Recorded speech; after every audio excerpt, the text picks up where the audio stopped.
Newfoundland. People with courage and foresight have come to mine this rich land for hundreds of years. Now, the next chapter in Newfoundland's mining history is being written.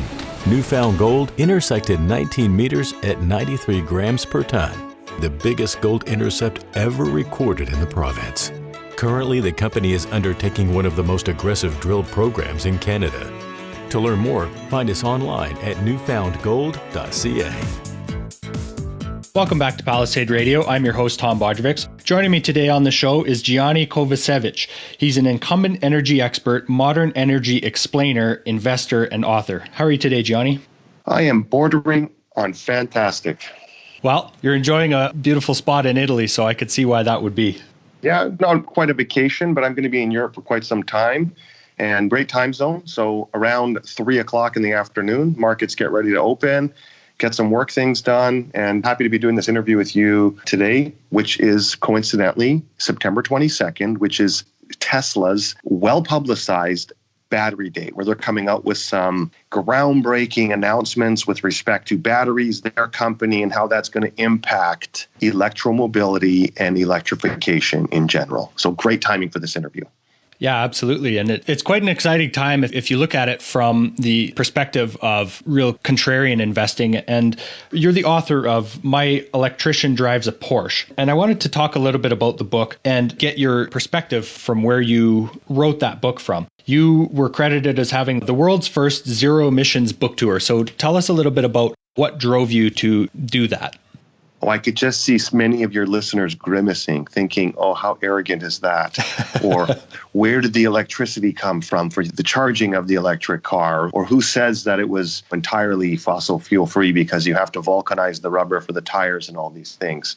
Well, I did a book tour with my 26,000 copies have been printed and sold with My Electrician Drives a Porsche. It's in German, and it's a great business card. And it gave me the ability to, if you can picture this in the theater of your mind, by reading that book, which is a novel, it's an adventure. It's between a young electrician and his family doctor, and they go on this journey of enlightenment to realize how the world is shaping up into the future, and some of these big macro themes that if you're not really following them on a day-to-day basis, maybe they just don't have any impact for you.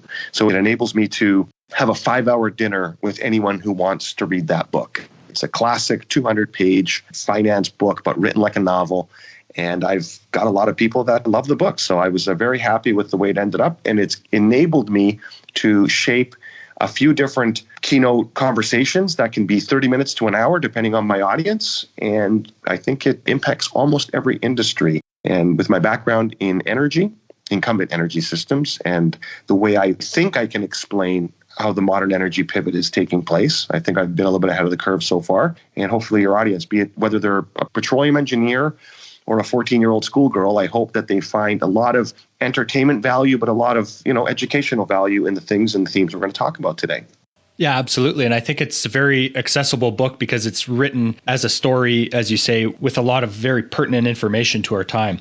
Obviously, a big theme in the electrification that we're seeing right now is the story of copper. So why don't we start a little bit by touching on the oil to copper ratio and how that's decoupling?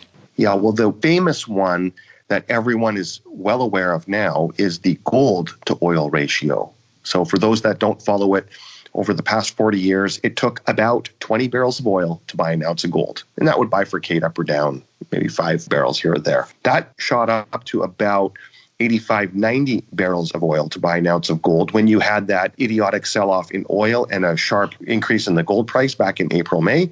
And now it's settled out at around 45 barrels to buy 1 ounce of gold. That one people know about. But the one that's very rarely talked about, reported, shown in graphics is the how many pounds of copper to buy a barrel of oil or vice versa.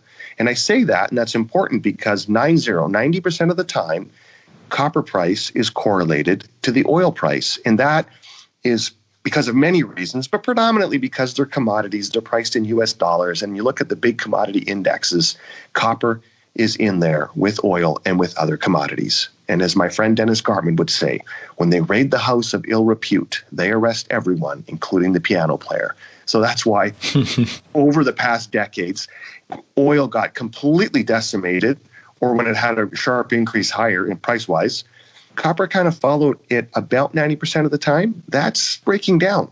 So, Gianni, what are some of the structural pieces to copper blowing through its all-time high that we've seen? Well, it's going to be driven predominantly by engineering. And unlike some people might think it's speculation or scrambling for material, but in order for the industry to enable the deposits that have already been found, for those to become reserves and for reserves to become projects that go into production, we simply cannot make that happen unless copper goes to something around $10,000 a ton, probably higher, which is the old all-time high of about $4.50. And if you look at that chart, if you could just imagine this, the two squiggly lines going back and forth, the copper price and the oil price. 2008, we had an all-time high. 2011, we also had very high prices for commodities. If copper once again goes through its old all-time high, are you going to have oil at $140 or $150 a barrel on that day? I really doubt that. And I don't think copper can wait for that to occur. We've already seen now, it's not really a question of peak oil, but it's really peak demand. And what is the real incentive price so that countries like Saudi Arabia and Kuwait can balance their budgets, but don't shock the system by having too high of a price? And I believe that's why the copper price is going to continue to decouple from the oil price. And just look, functionally speaking, every time you go away from fossil fuels, coal or oil, petroleum oil, you are using more electrification, and that requires a power magnitude more copper. And as we're speaking about that, Gianni, could you share with us the scale of oil well production versus copper mine production? Oil is produced in dozens of countries around the world, and they have discovered, and we are producing oil today from countries around the globe. And of course, we all know where the biggest reserves in the world are. We know where the biggest production is.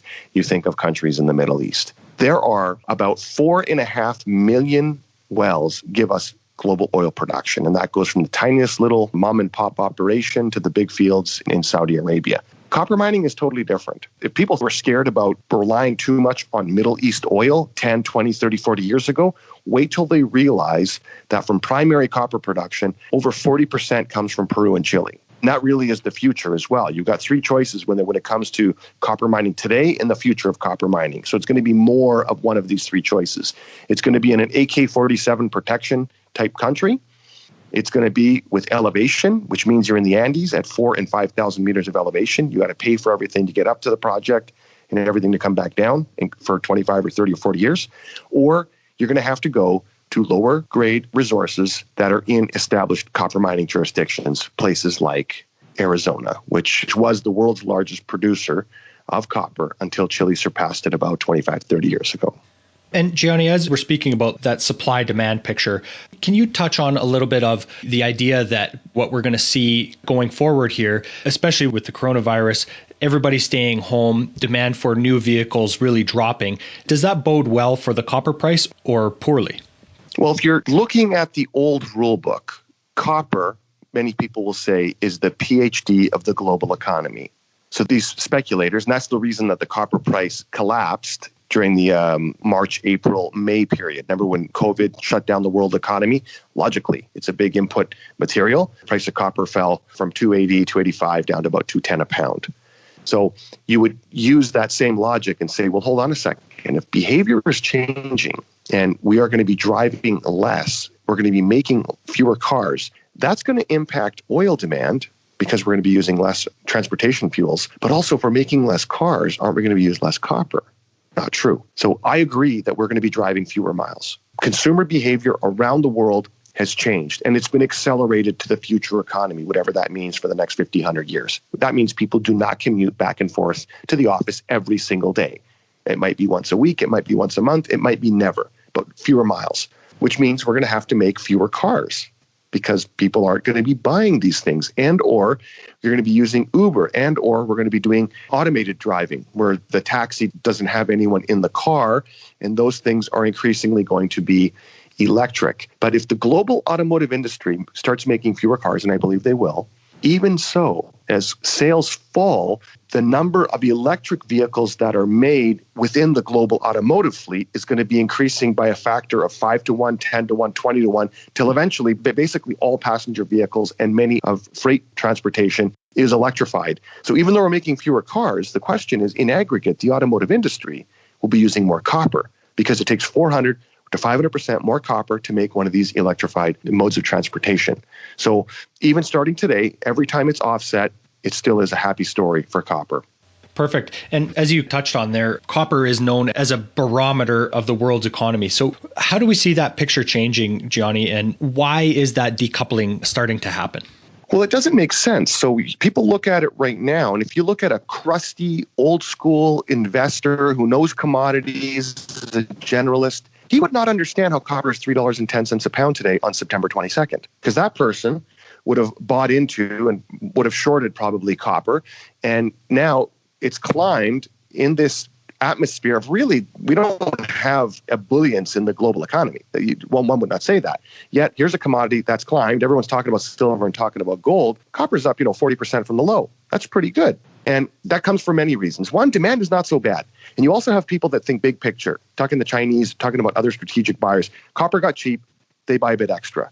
They're going to use it. They use a lot of it. It's long-term thinking, not day-to-day thinking, not hand-to-mouth thinking. And then at the same time, we did have the stoppage of a lot of global operations. So I did mention that copper comes from Peru and Chile, 40% of production. But when you look at that number, comparing it to oil wells, over 4.5 million oil wells give us global production. 50% of primary copper comes really from 25 large copper mines. And then there's a total of about 800 sources that give us the world's copper. But most of it comes from big copper mines in all the famous places that people have heard about.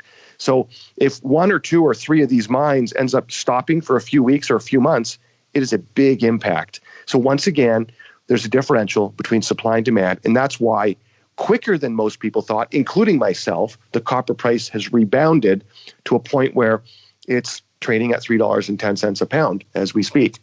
So, Gianni, we've recently seen, as you touched on, some people called it Chinese panic buying. So this is also a great way to highlight the supply-demand picture. How much stock does China have to be able to offset their consumption?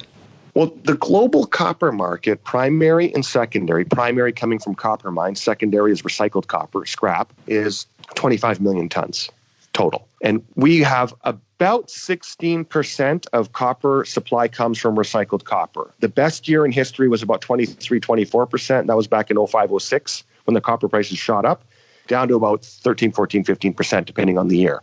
So when we say the Chinese, it's not like they get together and everyone who consumes copper or fabricates copper has some big plan. China consumes about 10 million tons of copper. So just look at that number. In the total market is 24 million tons. China is actually in excess of 10 million tons. And that's from many thousands of fabricators that create tubing, predominantly cable, windings, transformers, and you name it, that effectively conducts, transmits, and utilizes electrical energy and some other products for tubing and air conditioning and what have you. So if they're using over 1 million tons a year, with the market right now in global known warehouse storages, we're talking SHFE, the Shanghai Exchange, the LME global system, and COMEX, is around 300,000 tons. So on a daily consumption, we're at about 10 or 11 days of total daily consumption in global warehouses. This is very low. This is critically low. So how much copper, the question is out there that people cannot see, that's not visible? The answer is it's not millions of tons. It's thousands of tons or hundreds of thousands of tons. Long story short, it's still days of consumption for China or for the global economy in general. So eventually, and we use this saying all the time, and you and I were joking about this, running out of a commodity does not matter until it matters, and then it matters a lot. Because what happens is all these people that have been speculating, people on the fringe, when they get involved in the market and all of a sudden now generalists want to be positive copper, not negative copper, all these tens of thousands of people that buy copper day to day, month to month, that have been going hand to mouth or not having a rapid increase in the copper price, if someone comes into the system and takes up the slack, and we're not talking about a lot, a few 100,000 tons of metal has been taken out maybe for speculation purposes, all of a sudden, all these people, that is the actual 25 million ton market, they now have to start buying over themselves. buying over the speculators. And that's where you see, like any other commodity, the price goes either rapidly higher or parabolic. And this will set us up for this, what I believe is going to be a new all-time high in copper. And I guess we can talk about why. Where will the growth be in copper? We believe it's going to be as high as 5 or 6% CAGR growth rate year after year as we get into the teeth of this new economy and this modern energy pivot as we get into the 2020s. Tom, I'm going to repeat that. The CAGR growth rate, demand growth for copper, irrespective of all these speculation and everything else I just talked about, we believe is going to be 5 or 6% year after year after year. Supply cannot and will not be able to keep up with that unless you have a much higher copper price, which enables certain copper mining companies or integrated mining companies to have the dollar incentive, the incentive price, to be able to build new copper operations in those three places. Either they're going to be in AK-47 required protection countries, they're going to be at elevation at 4,000 and 5,000 meters, or they're going to have to use lower grade resources in areas that have established copper mining culture, which either way you slice it, copper price has to be higher for these people to make that happen. And I think it will happen because the growth for demand will be as high as 5 or 6% in this decade, right now, in the coming years. Absolutely. And that's a very astounding statistic, Gianni. We have not even weeks, but days of supply for such an essential metal. And it's important for so many reasons. The folks in London at Bernstein Research, who are very bullish on copper, and they take all comers, all the negative commentary and all the people that have reasons and rationale why people like me or people that think like me are wrong, and I don't think I am. When the facts change, I will change, but they only fortify the discussion that we're having over the past years. It's even stronger today. They came out with a research piece this week titled King Copper, and they outline in detail over 60 pages 10 reasons why demand is going to surprise people. Detailed research, sector by sector, rationale for rationale, reason for reason. And they believe the medium CAGR growth rate will be about 3.5%, 4%, as high as 6%. With a caveat, if you start accelerating these green energy programs, demand will be yet higher than that. I'm just going off middle of the road forecasts and using various different models. But then there's also within that report, supply. 11 reasons why supply is going to disappoint investors and people in the copper industry that are now coming home to roost. 60 pages. This is a must read for anyone who's a commodity investor, a speculator, even remotely interested in this topic of electrification, and especially for people that want to profit from what I believe is going to be a copper mania on the front page of Time Magazine and The Economist and everywhere else in the coming years. This report you should print off, keep by your bedside table, and just skim through it once in a while. But first of all, read it in its entirety. Just came out.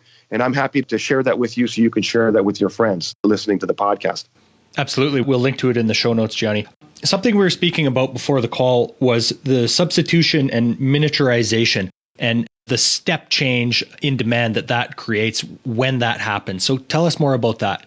Yes. The two ways that we create, transfer, and utilize electrical energy, and this is where the big growth is going to come from.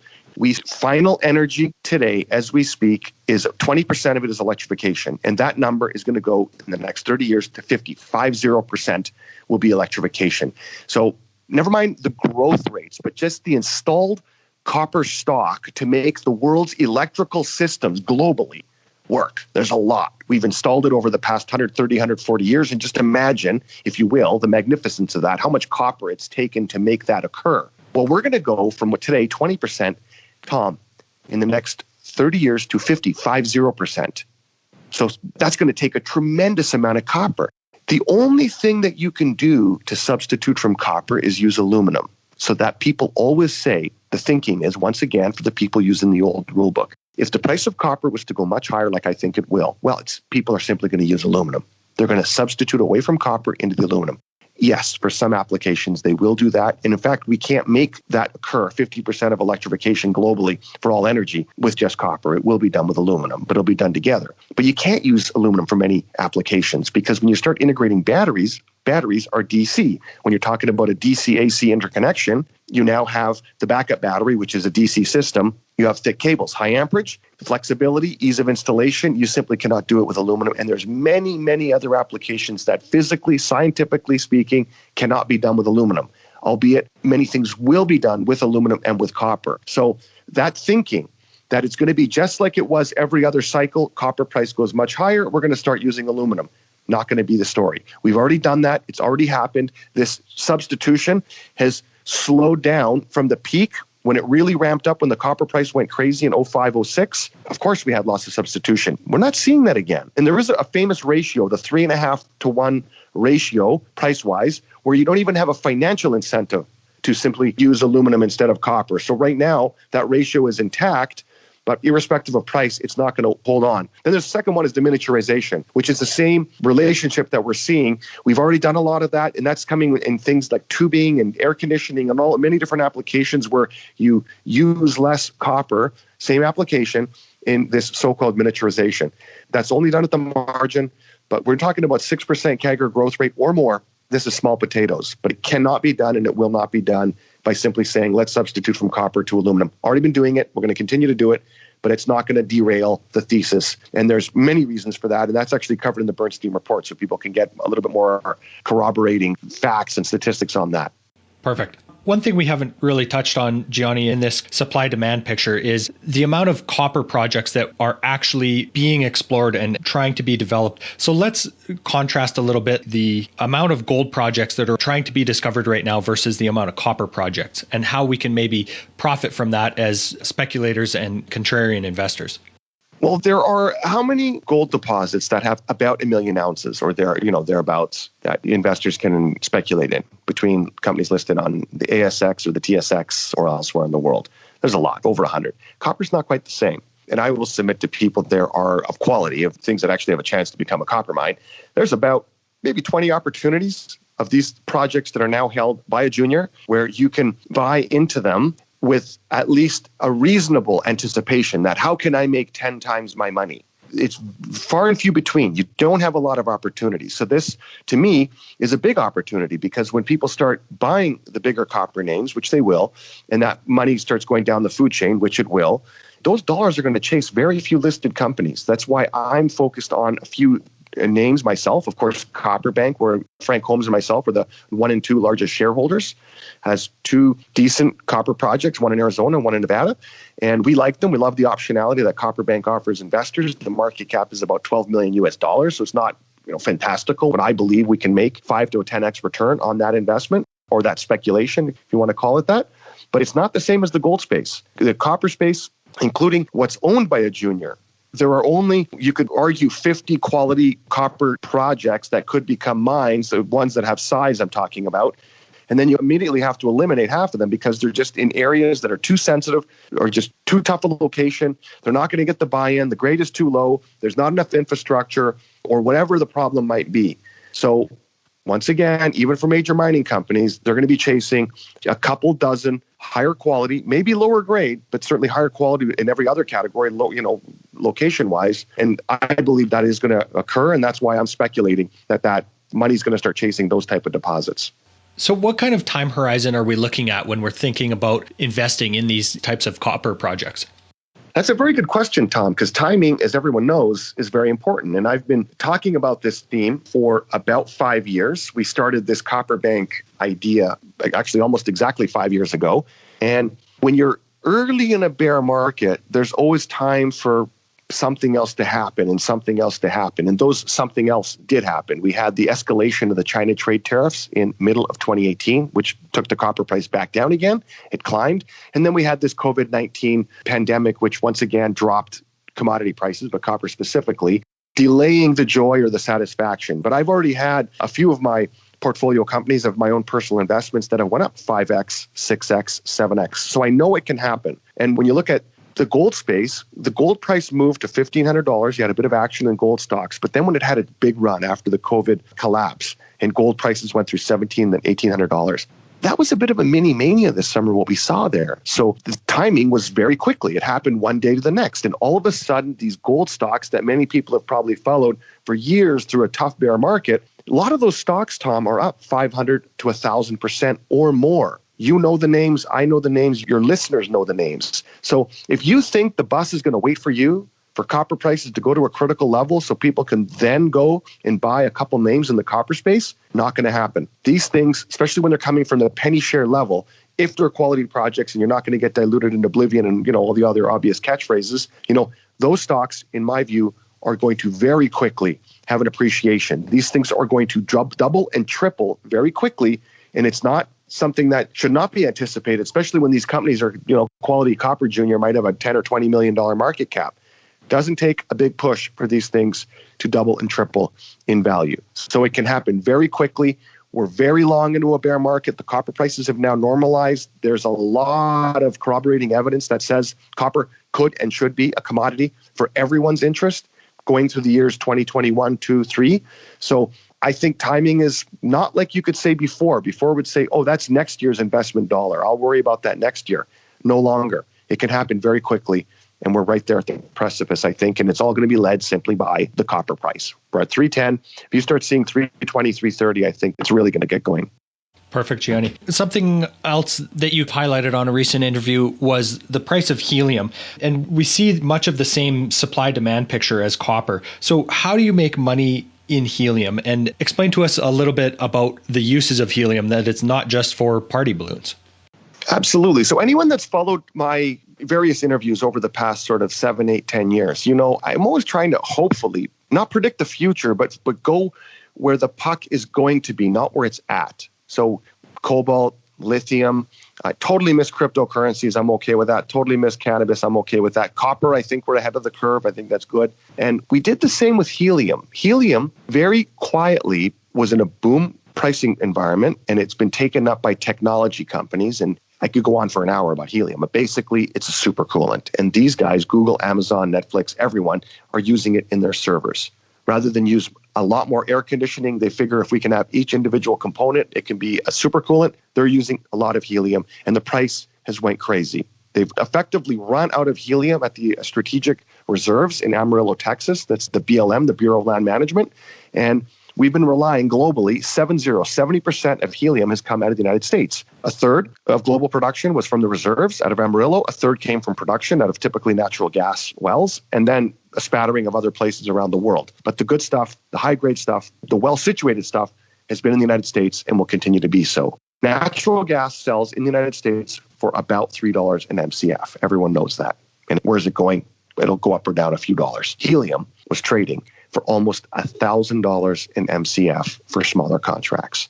In fact, the last BLM contract, which was done in 2018, the 2019, there was no auction because they've run out of helium, effectively. The last big batch contract was $279 in MCF. So we wanted to speculate in helium. So who's going to drill for helium? We want to be with the group that's going to drill in a good location, so where the most prolific production is in the United States, New Mexico, Arizona border. And there's a group, Desert Mountain Energy, that got together. They got 64,500 acres of land, and they wanted to drill a couple of speculation wells that had a lot of historical production in the area with a good team, and they hit. And that stock has went from 20 cents to $1.80. So I was one of the larger holders of that stock, so very happy guy.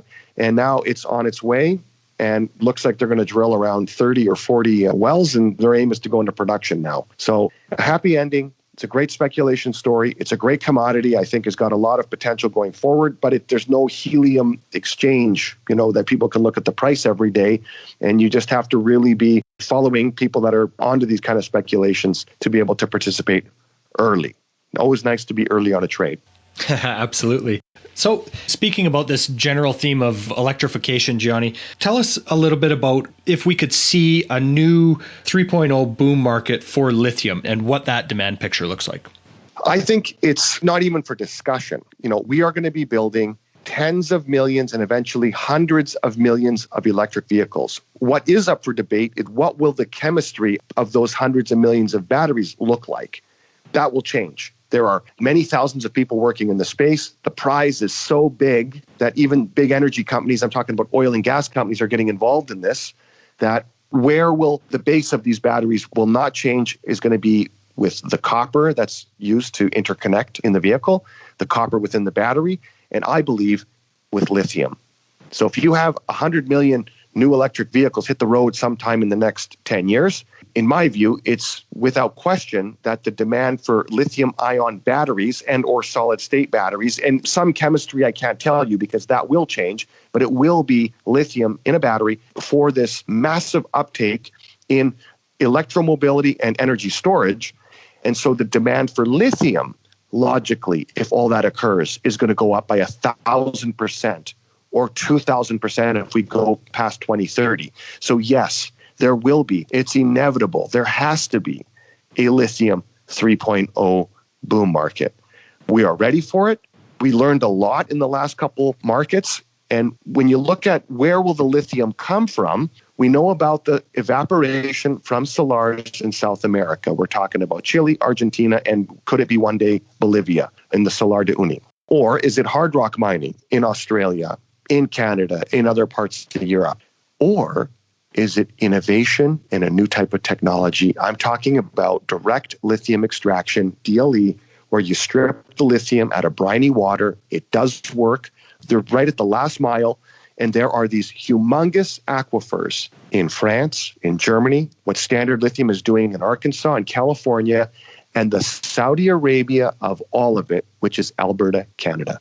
So we're speculating that not the demand for lithium, but I'm going to speculate that they are going to get the last mile for direct lithium extraction where they're able to strip out the lithium direct out of briny water, which they are doing. They're doing it at commercial scale pilot projects, which are now being ramping up like Standard Lithium. So we feel that Alberta is a place that has the biggest potential when these big energy companies and these technology companies get the last mile. So I'm speculating there. There's a new company that's going to get listed here early in the new year. It's called Lithium Bank. It'll be like kind of a name, or for me as chairman, as a sister company to Copper Bank.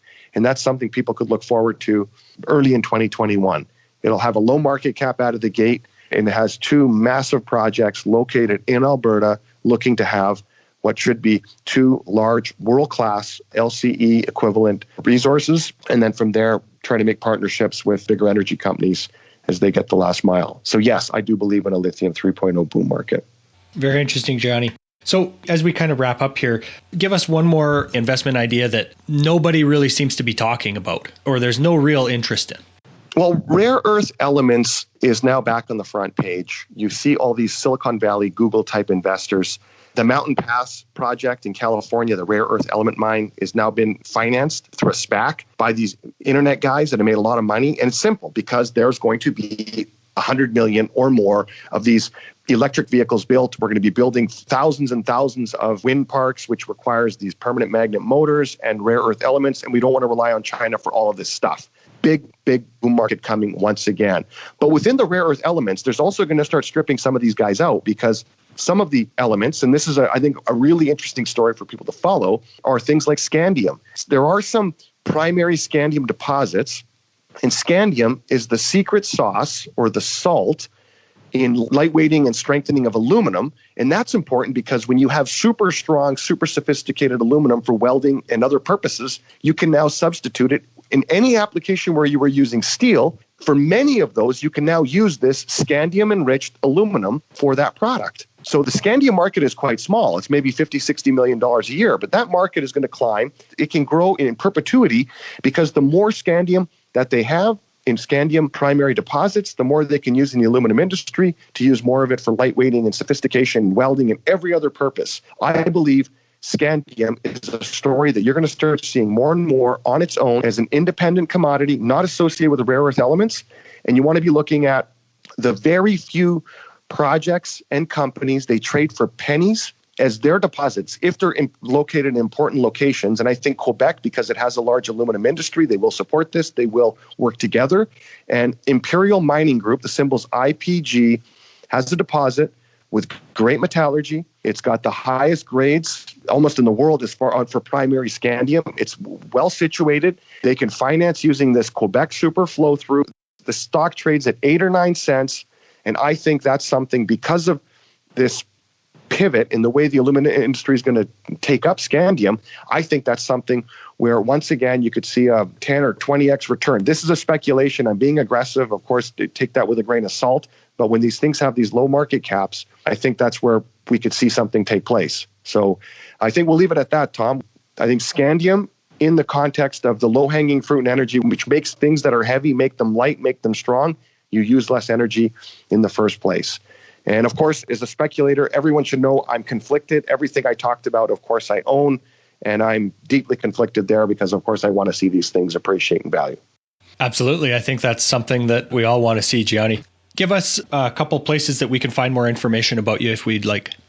Well, I think I usually put my information on Copperbank's website. It's got very little sort of disturbance or noise on the website, but you have an area called the Energy Zone. There are video archives of great talks of interesting people that talk about energy and this theme of electrification. People can find it there. And I'm the founder of Copperbank. Of course, people can look at the projects. We're not going to talk about that and bore people to death. The market cap's low. I own a lot of it. People can follow my insider buying. I continue to buy it, not because I'm a nice guy, Tom, but because I think it's a good way to speculate in copper with a ton of leverage to the copper price. And meanwhile, very little dilution. Our dilution is about 2% per year, if not a little bit less, to maintain the portfolio. All of my partners are in it for the equity, not the salaries. And I think that's where I would focus people to go. And you can, of course, Google me and you can find all my various things I've done on YouTube and what have you that tickle people's imagination. Absolutely. And there's lots of material out there on you on YouTube. Gianni, thanks very much for the chat today. Really appreciate it.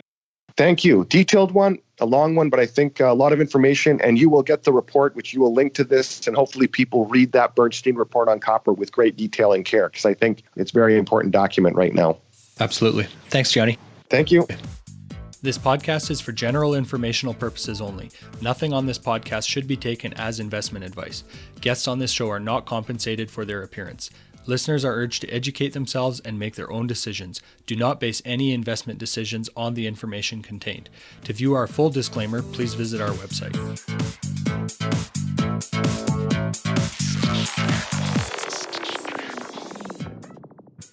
Think you understand the junior mining sector and you think that the participants in the mining sector, junior mining sector, are good people and kind people, hit the bid.